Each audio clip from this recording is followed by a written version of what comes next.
We are here today with John Jones, the UFC light heavyweight champion of the world. John, obviously, fight is just around the corner. How is training? Are you getting excited, ready to get back in there and do your thing? Yes, I've been excited ever since I signed the dotted line. And, I feel great, man. Great training camp. Extremely focused. I've never been more prepared this early out. I'm 3 weeks away, and I feel ready to fight tonight. Cardio's down, weight's down, techniques are together, strategies well rehearsed, and I feel ready in every way. Totally battle ready. Let me start here with this, John, because this is a fight that's been talked about for so long. We know the rivalry and the history with you and Rashad. Have you ever wanted to for a fight to happen this badly? What I mean by that is, with all the buildup, all the talk, the questions always coming up, is it good to finally have it here in front of you? Yeah, the fight was great. My job is to just compete, and obviously hopefully you guys realize that I love to compete. I love it. Last year I competed 4 times last year, and my goal is to compete 3 times this year. And I just want to stay active. So the fights here are both injury-free, and let's get it over with. We know all the stuff that's been said about the mental side of this fight. Now, I'm a big believer in the mental side of fighting, John, but with all the talk, he's mentally stronger than you, you're mentally stronger than him, he's in your head, you're in his head. Are people actually playing too much into that with this fight, do you believe? I believe so, yeah. I think, Rashad's the one who's playing into it more than some of the fans, It's like, he's always attacking my personality. John's fake. John's cocky, and it's like, I'm not really here to judge who Rashad is as a person. I can really care less, really who Rashad is as a person. Yeah, we've hung out a few times, and I thought we were friends, but that's all over now. It's in the past, and ultimately I'm here not to make new friends, but to provide for my family. So that's why I'm here, and I actually kind of like the fact that he's so focused on my character and things, because I'm sitting here focusing on tactics. I'm focusing on the love for martial arts, not the hatred for Rashad Evans. Yeah. With that said, when you guys did work together, it was quite a while ago. It wasn't yesterday. It wasn't 6 months ago. All this stuff about you training together. I mean, again, is this being overplayed? Because I'm assuming he's probably a different fighter. You're probably a lot different fighter. I mean, does it really even matter at this point? Right. It doesn't matter that we train together. Absolutely not. I think I benefit a lot from training with him. I think he has some benefits from training with me. But I think it's actually funny how everyone has, saying Rashad is going to be the guy, because he has John's number, and and he knows the way to beat John. And it's just, I don't think people really give me credit for my intelligence. And I think a lot of people think I'm a great athlete who gets lucky, or I don't know what they think it is. But I'm a very intelligent guy, and everything that Rashad thinks he remembers, I remember so much, and I'm going to use everything that I remember. And I feel equally, if not more, empowered by the fact that I used to train with Rashad.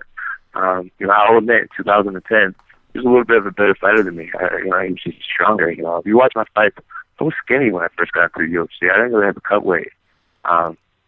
So he was a little better than me. He was stronger than me in things. 2010, when he talks about the time he actually helped me down. Active. But 2011, when I was training for the Ryan Bader fight, it was a complete different story. I mean, something switched in 2011 inside of me, and I've been finishing fights ever since. Yeah. And I think he's going to realize. He's going to realize that I'm not the 2010 little kid. I'm since 2012 now. I'm an adult, and I'm someone who believes wholeheartedly and train a lot different than I trained in 2010. Definitely.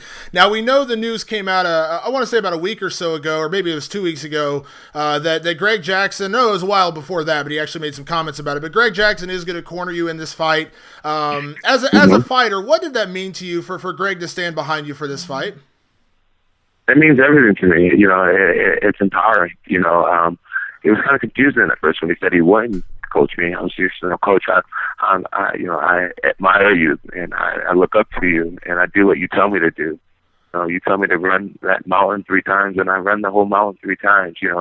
I do everything. I do everything for the team. I'm loyal to this team. I take care of the team. I just don't understand. I'm here and he's not. It was confusing, and it almost hurt. And I just kind of prayed about it and, just showed my loyalty consistently through hard work, being on time, being a good leader of the team.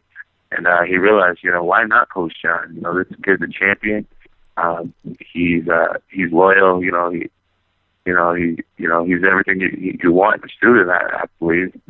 And on the other hand, you got a guy that you used to be friends with him, and you guys had great memories together. But not only did he leave us, but he started his own team. He stole a few players from our team, and he's bad-mouthing our team to the best of his abilities. So, between my loyalty and dedication and Rashad's slandering of our team, it made perfect sense for him to stick with the guy who's here. Yeah. And with that said, I want to ask you kind of a tough question, because this is something, I'll be honest, I asked Rashad this as well, and I've talked to a couple of other guys in camp. What are your feelings on the teammates kind of caught in this? And what I mean by that is there are a lot of guys there who would still consider Rashad a friend. They're helping you train. You know what I mean? I know Keith Jardine is a guy who works there, is still good friends with Rashad. I mean, is that maybe the worst part of all this, the guys that have to kind of get stuck in the middle of this whole thing?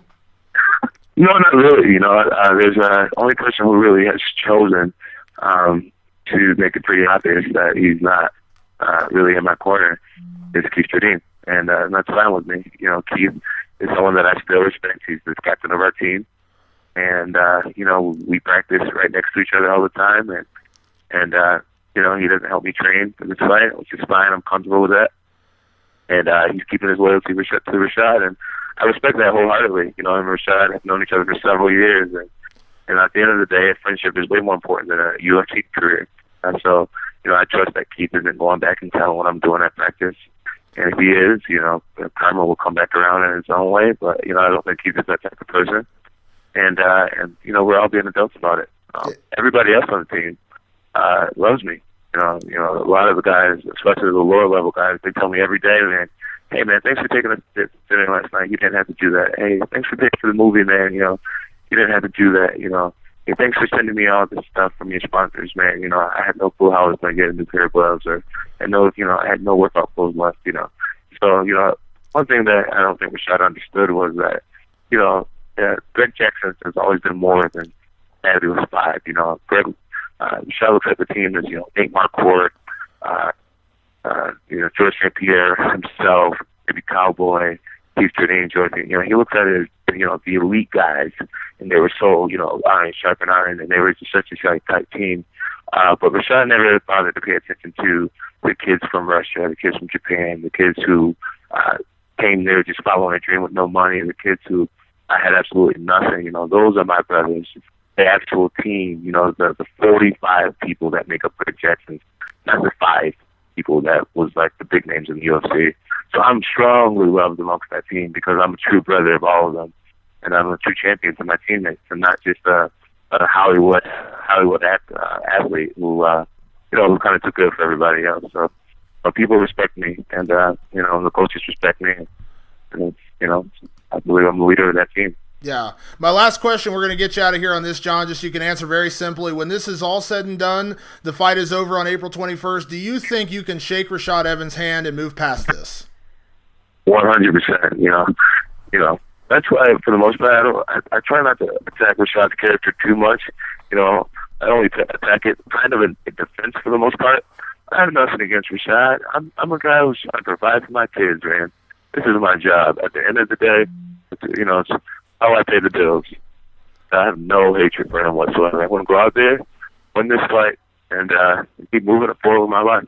Definitely. John, thank you as always for the time. Best of luck and safe travels to Atlanta. We look forward to seeing you down there. All right. Be good, man. Follow me on Twitter, Johnny Bones. Johnny Bones on Twitter. Hit me up. Will do. Thank you, John. Appreciate it, buddy. All right. Later, man. Bye-bye.